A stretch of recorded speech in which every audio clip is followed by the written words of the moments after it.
So hello guys, and I'm back with another exciting video. In this video we'll be talking about OLEDBG and we'll actually use OLEDBG.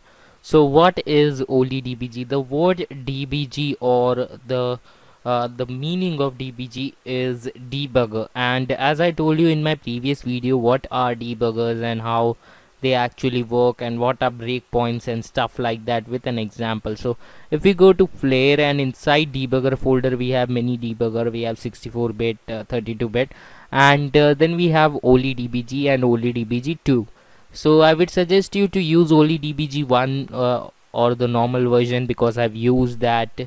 And to open a file you can just click on open. So if you click on open, you can open an executable file.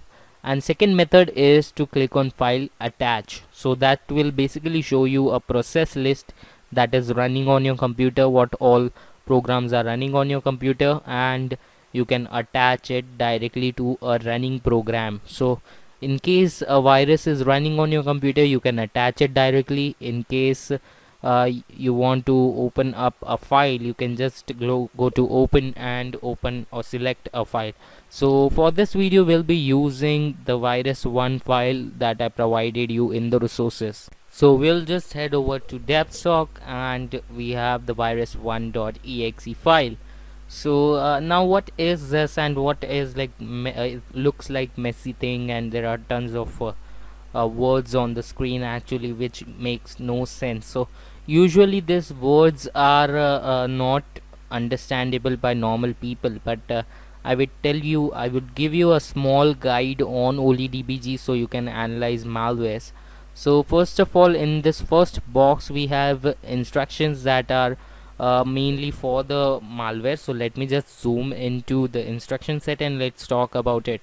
So OLEDBG basically tries to actually replicate the program code or the source code. So these are all the functions, and if you see the starting of the function name, you can see msvbvm60. Now this basically means it is made in Visual Basics 6. How I'm telling that? MS means Microsoft, VB means Visual Basics, VM usually stands for virtual machine, and the version code is 6. So this is how it works, and in static analysis we'll be analyzing how the virus is made and will decompile the virus. But now let's talk about this thing over here. The push is basically used to push the virus or the executable file into the memory or to actually start. So in the first few lines it is actually importing DLLs or drivers, you can say, and whatever is required is taken in the starting, and then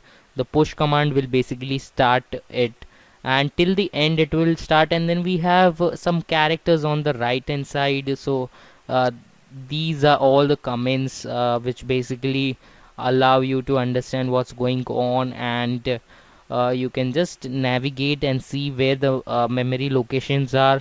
And if we talk about the buttons available, the play button basically runs the code or the malware that is attached, or that is the executable file that is imported.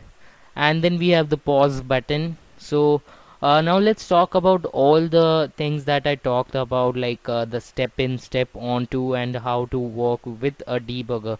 So usually when you have a debugger like this one, you can use any debugger, and almost all of them, like 99% of them, have a step into, step on, and step out and stuff like that, breakpoints. And this is the real use of debugger. And if a debugger is without step in, step out, then there is no meaning to it, right?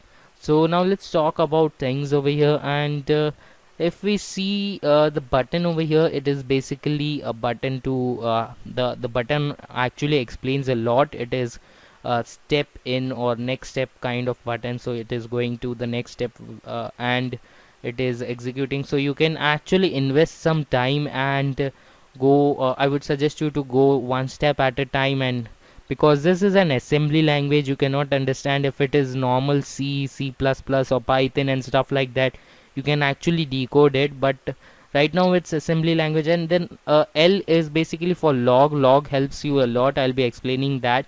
Then we have executable modules, that is E.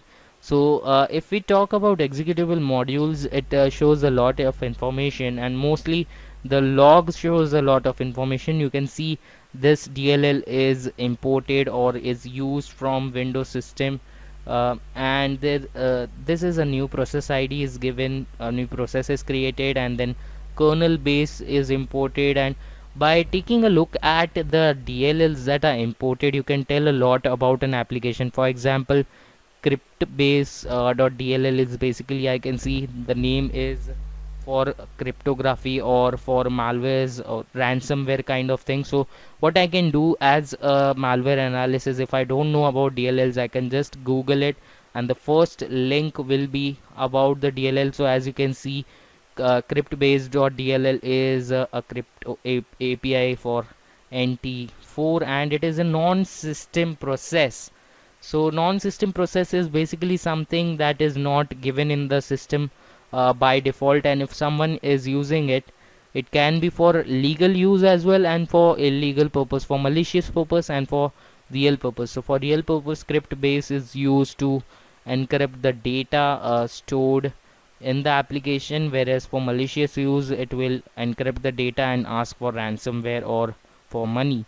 So we have various other options available, the CPU thread, and then we have patches, call main stock, and breakpoints. So breakpoints, I explained you about the breakpoints in the previous video, trace routes, sources, and many other things. So as an malware analyst, what I would suggest you to maintain a simple step and not get into all of this. What you can do is just open up memory map and then click on debug. So what I would suggest you to do is, as a new malware analyst or as a beginner who doesn't know anything about debuggers, what you can do is open up the virus that you are working on, and then click on M and open up the memory map.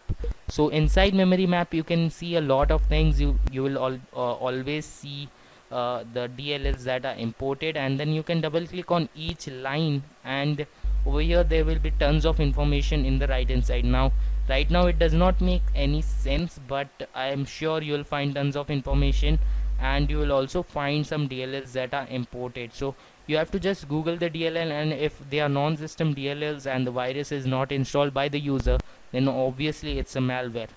So this was dynamic analysis, that is we ran the virus actually and the malware. In static analysis we'll decompile it and we won't be running it, we'll analyze the files.